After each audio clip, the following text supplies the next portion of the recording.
So I've had my first home for just over 2 years now, and although I still own it, and I'm very glad and grateful to have made the purchase when I did, I no longer live there anymore. Does that make me a property investor?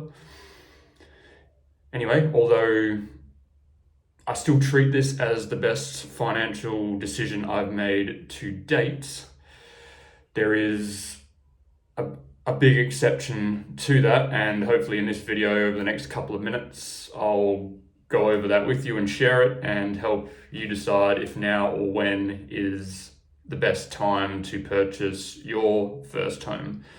For caveats, this is in the Perth Australian market. I myself, at the time, being 2 years ago, opted to build over purchasing an established home. I did look at both options, but during that period of time, there was a great deal of grants and opportunities for the location I bought in that made it more financially sensible and upside logical to purchase up there.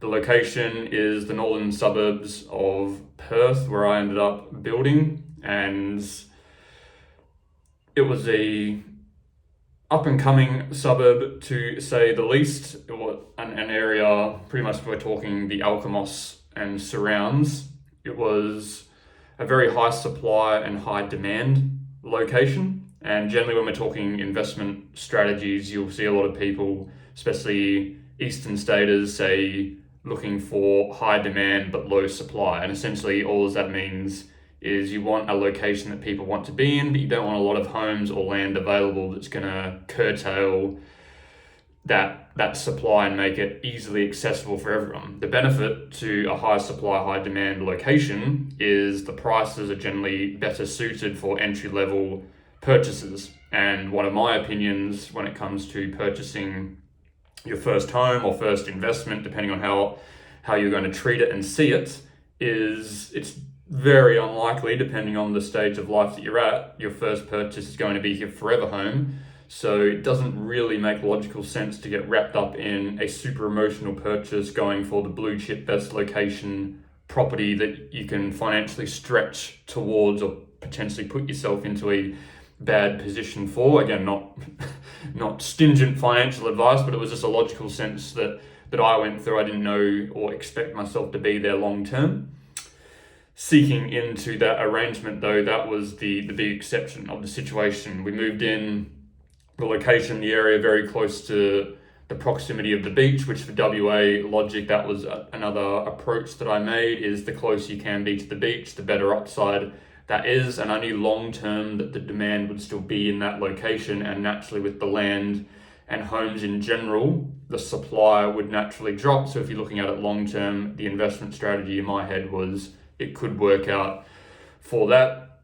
As I previously mentioned though, the biggest caveat and exception to the first home purchase was it was ahead of its time. So the train line freeway didn't even extend up that far. It was a very residential specific. Outside of the beach, there wasn't a lot of things on offer to get to anywhere worth traveling to on the weekends. Again, outside of a beach visit here and there, it was 30-40 minutes plus. I know caveats and exceptions to the rule, that might not sound like a lot, but with Perth being a very north to south state, it's the further you go away from the CBD and some of those coastal beaches that are on offer in terms of Scarborough, Cottesloe, even arguably Fremantle, the less desirable and further it is to sort of travel to those locations.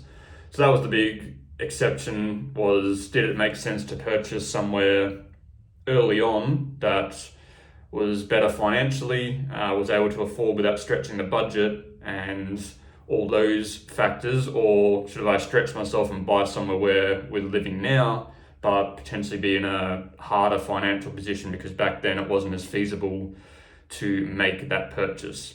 And that's, I guess, a little bit of caveat that I wanted to make with this video is I speak to the profession I'm in now is the real estate industry, speaking to a lot of first home owners, first home buyers as well, and people that are ready for all intents and purposes to enter the market but might be looking for that idealistic home or chasing something slightly above where their budget currently is and waiting for either the market to improve in terms of prices to drop, or a particular opportunity to arise where they can make a feasible offer and they're treating that as this has to be the be-all end-all forever home, or a type of home that they're going to then put money into and turn it into that forever home, location specific.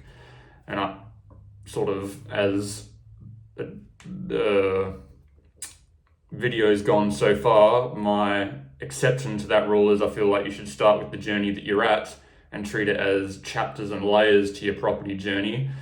Again, if you want to go down the rabbit hole of getting multiple homes long term, which might be a thing I'll toy with in the future, I think you just sort of have to go with the layers that you are with at the moment and potentially purchase something that might be, for all intents and purposes, below your means or ideal frame of where you're at now, the position you're in now, and potentially drop those standards to lay to enter the market. Again, I'll address sort of these in a bit more detail depending on how this video goes. If people still watching, drop down in the comments if you are watching what types of information or other things you'd like to share.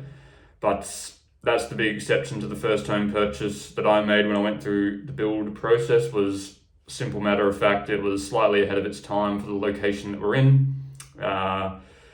Again, to get access to some of the grants, you had to live there for a period of time, which we did and we adhered to, and went through the teething period of an unfurnished new build home and everything that comes with that in terms of some of the things that aren't done for you regarding like landscaping, obviously furnishing, all those mumbo jumbos. Not that you get the furnishing with an established home anyway, but it was sort of, again, things that you don't really factor in, especially when you're moving out of an apartment, which we were before, to then furnishing a slightly bigger home and everything that comes with that and doing those sort of factors.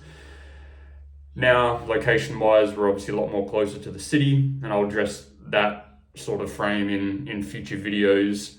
This one here is more about just, the exception to what I feel like a first home purchase should be, and the discussions I have with people who are looking to buy or have recently bought or holding off buying, as a matter of fact, even more extreme, because of those factors of you want the ideal home, you want to save up a bit more, but you're consistently chasing the market, the prices are rising, but then your budget, deposit, etc. can't match. And among other things, the lifestyle sacrifices or other sacrifices you might have to make to get into your idealistic home. And does it make sense to make that move first, or sit, wait, rent, continue what you're doing, move back in with parents, family, whatever the case may be, until you get to that position to be able to afford the idealistic home? So in summary, I think the build that I made solo me 2 years ago was the best financial decision at this stage. Obviously, where the market's gone, that was at a good period, even though it was at the time still considered to be expensive. And I spoke to a lot of people that held off buying thinking that the market would dip back in like your 2020s. Obviously, it continued to go on. That's Australia wide, but even globally, a lot of things have gone up. Obviously, even if you're just looking at the basics of cost of livings, people are saying that as well. Again, this isn't going to be a full financial video. This just wanted to summarize that, in my opinion, a first home purchase at any point in time in your scenario, with a lot of caveats that come with that, but if you're talking simplistically, when you're in a position to make that first home purchase and it's something that ticks some of the investment demographics that you can see as a long-term hold, not something you're going to live in forever, but something that will appreciate over time, give you good equity release, but allows you to get into the market now and let time be your biggest contributor. I feel like that's the smartest approach you can make, rather than sitting on the fences and the sidelines waiting for either the market to drop, because better people than potentially yourself have tried to time the market and everything else, or waiting for that idealistic home that has everything that you want, that's maybe slightly outside of your budget, and then watching those homes on realestate.com continue to go up in price. And then you're going, well, the deposit I had 2 years ago could have got me into that or something slightly below it in a nearby suburb. But I waited, I held off, and now the prices have gone up and my deposit, serviceability, everything else doesn't match. So that's a summarization there. Appreciate tuning in. Drop a comment down below if you want any further details on that. And that's me done. Thomas Whitford, thanks.